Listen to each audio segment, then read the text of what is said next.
whenever you're having a near-death experience, it's just speeded up, so it's fast-forward.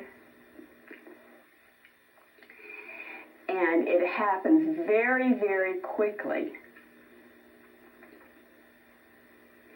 This is the part that I will admit that I don't recall, and it's probably just as well. But you will hear many other people talk about this and what they felt and the experiences they had in this. And being sucked through a vortex or through a tunnel or something of that nature. I can recall being above my body and then going out the corner of the ceiling in the hospital room in that intensive care ward. That's what I recall. And then the next thing is a memory of absolute love. And being in a place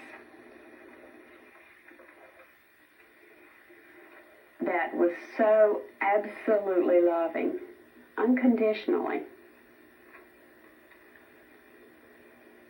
peaceful, tranquil. And since sometimes people are really interested in what that looks like, I can give you my version. But I do believe people have different versions of this, and I know they do because I've talked to lots of people about it more recently. But it was 2 years before I talked to anybody about any of this after it happened.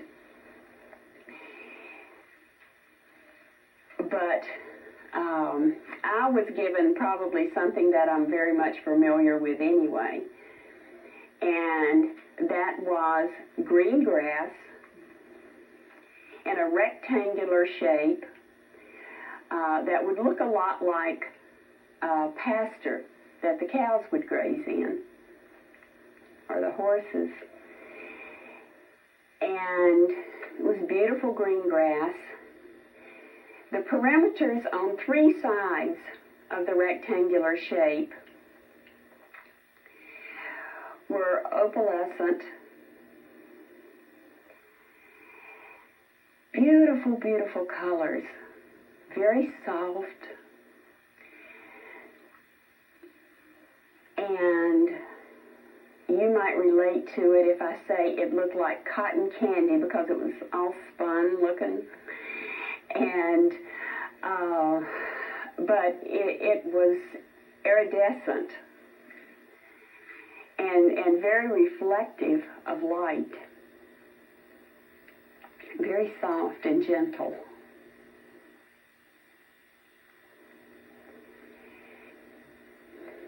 I always refer to it as a fence row around the pasture. Now, anybody that knows anything about a farm will know what that is. If you don't, then you just don't know what that is.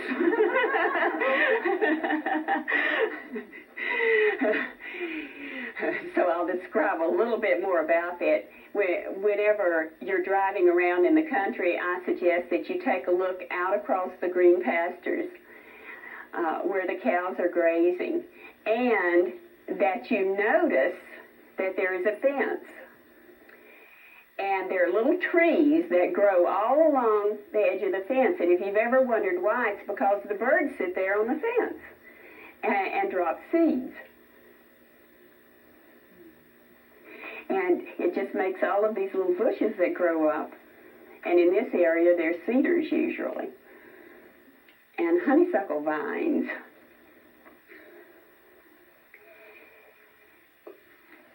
So look for that the next time you're out there.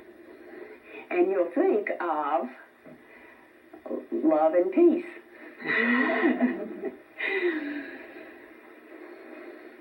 If you use your imagination a lot, you can see cotton candy all the way around it.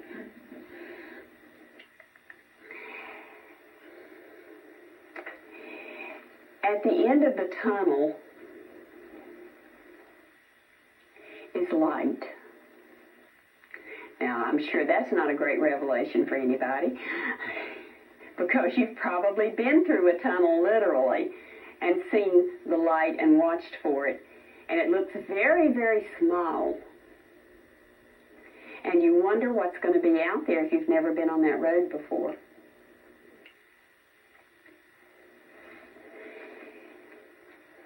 And have you ever been in the tunnel long enough that you felt a little bit of fear? Because it's a little bit dark in there. It feels dark and blundery. And so what you're really focusing on is the light and looking for that light at the end of the tunnel.